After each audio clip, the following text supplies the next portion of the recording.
میں اس ویڈیو میں آپ کے ساتھ شیئر کروں گی کہ وہ کون سے 5 جانور ہیں جن کی دعائیں اور بددعائیں فوراً قبول ہو جاتی ہیں۔ اللہ تعالیٰ نے حضرت سلیمان علیہ السلام کو بہت سے معجزے عطا فرمائے ہیں، جن میں سے یہ کہ وہ ہر طرح کے جانوروں کو نہ صرف آپ علیہ السلام کا فرما بردار کر لیا گیا بلکہ ان کی بولیاں سمجھنے اور بولنے کی صلاحیت بھی اللہ تعالیٰ نے حضرت سلیمان علیہ السلام کو عطا فرمائی۔ حضرت سلیمان علیہ السلام فرماتے ہیں کہ جانور اور پرندوں میں سے کچھ جانور اور پرندے ایسے ہیں جن کی دعا اللہ تعالیٰ فوراً قبول فرماتا ہے، اور اگر کوئی انسان ان پر ظلم کرے تو پھر اللہ تعالیٰ ان کی بددعا بھی قبول فرماتا ہے۔ حضرت سلیمان علیہ السلام فرماتے ہیں کہ میں نے بہت سے انسانوں کو ان 5 جانوروں کی بددعا لگتے ہوئے دیکھا ہے۔ اگر تمہاری دعائیں قبول نہیں ہوتی تو تمہیں چاہیے کہ ان 5 جانوروں کے ساتھ ایک کام ضرور کرو۔ اگر ان 5 جانوروں کے ساتھ ایک کام بھی کر لو گے تو اللہ تعالیٰ تمہاری مشکلات کو دور کر دے گا، اور وہ ہے ان کے ساتھ حسن سلوک اور ان سے پیار کرنا۔ یہ 5 جانور یا پرندے کون سے ہیں جن کے بارے میں حضرت سلیمان علیہ السلام کا یہ قول بہت مشہور ہوا ہے کہ ایک مرتبہ حضرت سلیمان علیہ السلام کو انفارمیشن ملی کہ کسی نے کتے کو زہر دے کر مار دیا ہے۔ آپ فوراً اس کے گھر پہنچ گئے۔ جب اس وقت کے شہنشاہ اس وقت کے نبی کو اپنے گھر میں دیکھتا ہے تو بہت خوش ہوتا ہے، اس کی خدمت میں لگ جاتا ہے۔ وہ شخص کہنے لگا کہ اے اللہ کے نبی، آپ نے آنے کی زحمت کیوں کی؟ آپ مجھے پیغام بھیج دیتے، میں سر کے بل چل کر آپ کی خدمت میں حاضر ہو جاتا۔ حضرت سلیمان علیہ السلام نے اس بندے سے کہا، اپنے سارے گاؤں والوں کو اکٹھا کر لو، میں تمہیں ایک بات بتانے والا ہوں۔ اگر تم میری بات پر عمل کرو گے تو تمہاری آنے والی نسلیں سنور جائیں گی، اگر تم میری بات پر عمل نہیں کرو گے تمہاری آنے والی نسل تباہ و برباد ہو جائے گی۔ چنانچہ اس آدمی نے تمام گاؤں والوں کو اکٹھا کیا۔ جب سارے گاؤں والے اکٹھے ہو گئے تو حضرت سلیمان علیہ السلام نے ان 5 جانور اور پرندوں کے بارے میں فرمانے لگے جن کی دعا اور بددعا فوراً قبول ہو جاتی ہے۔ نمبر 1، کبوتر۔ حضرت سلیمان علیہ السلام نے فرمایا کہ کبوتر ایک ایسا پرندہ ہے جو اللہ تعالیٰ اور انبیاء علیہ السلام کو پیار کرنے والا پرندہ ہے۔ کبوتر اللہ تعالیٰ اور انبیاء علیہ السلام سے دنیا کے تمام پرندوں سے زیادہ محبت کرتا ہے، اور سب پرندوں کی بنسبت کبوتر زیادہ عبادت گزار پرندہ ہے۔ کہا جاتا ہے کہ کبوتر جب بھی جاگتا ہے تو اللہ اللہ کا ورد کرتا ہے اور دن رات اللہ تعالیٰ کی عبادت میں گزار دیتا ہے۔ کبوتر سب پرندوں کی بنسبت زیادہ بلندی تک جا سکتا ہے، یہ بہت اونچا اڑتا ہے، جبکہ کبوتر کا پیچھا عقاب کرتا ہے۔ جب عقاب کبوتر کو شکار کرنے کے لیے اسے پکڑنے کی کوشش کرتا ہے تو کبوتر خود کو بچانے کے لیے بہت زیادہ اونچائی پہ چلا جاتا ہے، جس سے عقاب کے لیے اتنی اونچائی پر جانا بہت مشکل ہو جاتا ہے۔ اس طرح کبوتر خود کو بچانے میں کامیاب ہو جاتا ہے، اور کبوتر یہ سوچتا ہے کہ میں جتنا ہی اونچا اڑوں گا اتنا ہی اللہ تعالیٰ کے پاس پہنچ جاؤں گا۔ نمبر 2، بلی۔ حضرت سلیمان علیہ السلام نے بلی کے بارے میں ارشاد فرمایا کہ میں نے بے شمار متقی اور پرہیزگاروں کو دیکھا ہے جنہوں نے اللہ تعالیٰ کی یاد میں دن رات گزارے ہیں۔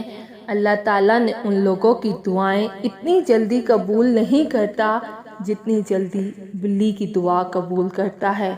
بلی کی دعا اور بددعا بہت ہی جلد قبول ہو جاتی ہے۔ بلی کی دعا میں بہت اثر ہے۔ بلی جس شخص کو دعا دے دے وہ شخص کامیاب ہو جاتا ہے، اور اس کے ساتھ ہی بلی کی بددعا بھی بہت بری ہوتی ہے۔ جس شخص کو بھی بلی بددعا دے دے تو اس کی دنیا اور آخرت دونوں برباد ہو جاتی ہے۔ حدیث میں آتا ہے کہ رسول اللہ صلی اللہ علیہ وآلہ وسلم فرماتے ہیں کہ ایک عورت نے ایک بلی کو باندھے رکھا، نہ اس عورت نے بلی کو کھانے پینے کو کچھ دیا اور نہ ہی ان کو کھلا چھوڑا۔ اس حالت میں بلی کچھ نہ کھا سکی نہ پی سکی، چنانچہ اس وجہ سے بلی بھوکی پیاسی مر گئی۔ اس وجہ سے اللہ تعالیٰ نے اس عورت کو جہنم میں داخل کر دیا، یعنی کہ بلی کو گھر میں اس طرح رکھنا کہ اس کو کھانے پینے کی کوئی بھی چیز نہ دیں اور نہ ہی وہ خود کھا سکے، اسے بند کر دینا، تو ایسے شخص کا ٹھکانہ صرف جہنم ہی ہوگا۔ نمبر 3، چڑیا۔ حضرت سلیمان علیہ السلام نے فرمایا کہ چڑیا ایک ایسا پرندہ ہے جس کو اللہ تعالیٰ نے بہت پسند فرمایا۔ حضرت سلیمان علیہ السلام نے چڑیا کی 3 خصوصیات بیان کی ہیں۔ نمبر 1، چڑیا صبح سویرے اٹھتی ہے تو اللہ تعالیٰ کی حمد و ثنا کرتی ہے۔ نمبر 2، چڑیا بہت ہی معصوم پرندہ ہے، اس میں ذرا برابر بھی چالاکی نہیں ہے۔ نمبر 3، چڑیا اللہ تعالیٰ پر مکمل بھروسہ رکھتی ہے۔ چڑیوں کو جہاں کہیں بھی کھانے پینے کو ملتا ہے وہ کھا پی کے چلی جاتی ہیں اور دوسرے دن کے لیے کچھ بھی ذخیرہ نہیں کرتی۔ ہمارے انسانوں کی طرح چڑیا اللہ تعالیٰ پر بہت بھروسہ کرتی ہے، اس کا یقین ہے جو ہمیں صبح زندگی دے گا وہ ضرور ہمیں کھانا بھی کھلائے گا اور اللہ ہی ہمارے لیے کافی ہے، ہمیں کچھ بھی جمع کرنے کی ضرورت نہیں ہے۔ نمبر 4، کتا۔ حضرت سلیمان علیہ السلام نے فرمایا کہ لوگوں کا کہنا ہے کہ کتا ایک ناپاک جانور ہے اور اس وجہ سے لوگ کتوں کو مارتے ہیں اور خیال کرتے ہیں کہ کتوں کو مارنے سے کوئی گناہ نہیں ہوتا۔ تاریخ میں ایسے بہت سے واقعات گزرے ہیں جنہوں نے کتے کو دکھ دیا ہے تو کتے کی بددعا سے اللہ تعالیٰ نے انہیں تباہ و برباد کیا ہے۔ اللہ تعالیٰ نے کتے کو مارنے والے کو جہنم میں ڈال دیا اور جن لوگوں نے کتوں سے پیار کیا تو اللہ تعالیٰ نے ایسے لوگوں کو بخش دیا اور کتوں سے پیار کرنے پر انہیں جنت میں داخل کر دیا۔ قرآن پاک میں بھی کتوں کا ذکر ہے، جس طرح کہ اصحاب کہف میں کتوں کا ذکر آیا ہے جو کہ اللہ تعالیٰ کے ولیوں سے محبت کی بنا پر جنت میں جائے گا۔ کتوں کی جو تھوک ہے اس میں کوئی شک نہیں وہ ناپاک ہے، البتہ کتے کو ہاتھ لگانے سے وضو نہیں ٹوٹتا، مگر کتوں کو گھر میں رکھنا حرام ہے۔ کتے کو گھر میں رکھنا اس لیے حرام ہے کیونکہ کتے فرشتوں کو دیکھ کے بھونکتے ہیں۔ یہی وجہ ہے کہ جس گھر میں کتے ہوں اس گھر میں رحمت کے فرشتے داخل نہیں ہوتے، لیکن انسان کھیتی باڑی اور جانوروں کی حفاظت کے لیے گھر سے کسی علیحدہ جگہ پر کتا رکھنا چاہے تو وہ رکھ سکتا ہے، لیکن گھر کے اندر دہلیز میں نہیں رکھ سکتا۔ نمبر 5، چونٹی۔ حضرت سلیمان علیہ السلام فرماتے ہیں کہ ہم لوگ چونٹی کو ایک عام جانور سمجھتے ہیں اور اسے پیروں تلے رون دیتے ہیں۔ آپ علیہ السلام فرمانے لگے کہ ہم لوگ چونٹیوں کی اہمیت کو سمجھ لیں تو بھول کر بھی چونٹیوں کو کبھی زندگی میں نہیں ماریں گے۔ سورہ نمل مکمل طور پر چونٹیوں کے بارے میں ہے۔ قرآن پاک میں بیان ہوتا ہے کہ حضرت سلیمان علیہ السلام اللہ کے نبی تھے، اللہ تعالیٰ نے پوری دنیا کی حکومت انہیں عطا فرمائی۔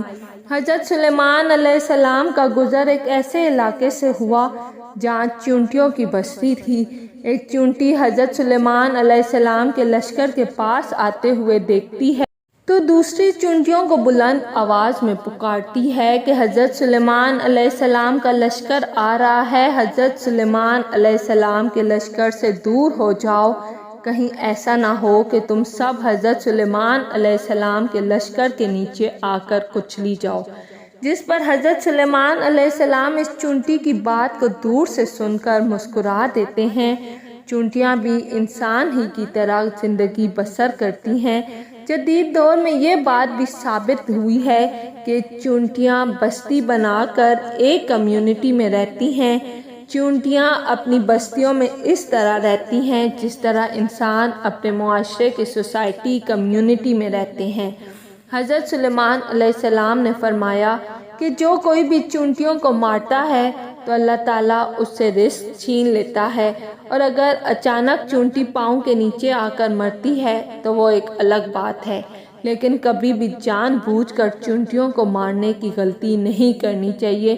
لیکن اگر یہ غلطی جان بوجھ کر کرو گے تو رزق سے ہاتھ دھو بیٹھو گے۔ اگر کوئی چیز آپ کے ہاتھ سے گر جاتی ہے تو اسے نیچے پڑی رہنے دیا جائے تاکہ وہ چونٹیوں کی خوراک بن سکے۔ اس طرح وہ آپ کو دعائیں دیں گی جس سے اللہ تعالیٰ تمہارے رزق میں اضافہ کر دے گا۔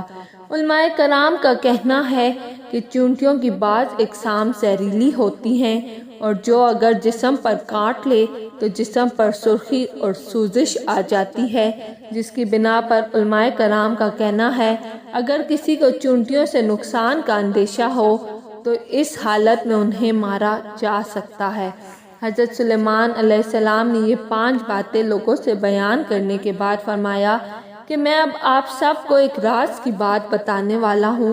آپ نے دماغ کی کھڑکیوں کو کھول کے سننا ہے، کیونکہ کبھی بھی جانور اور پرندے کو جان بوجھ کر نہ مارو، کیونکہ وہ بھی اللہ کی مخلوق ہے۔ ہمیں اللہ پاک کی مخلوق کو کبھی بھی نقصان نہیں پہنچانا چاہیے۔ اللہ کی مخلوق سے جتنا ہو سکے اتنا پیار سے پیش آنا چاہیے۔ آخر میں اللہ تعالیٰ سے دعا ہے کہ اللہ تعالیٰ ہمیں جانوروں سے پیار کرنے اور ان سے اچھا سلوک کرنے کی توفیق عطا فرمائے۔ آمین ثم آمین۔ اگر آپ کو میری ویڈیو پسند آئی ہے تو لائک اور سبسکرائب لازمی کیجیے گا۔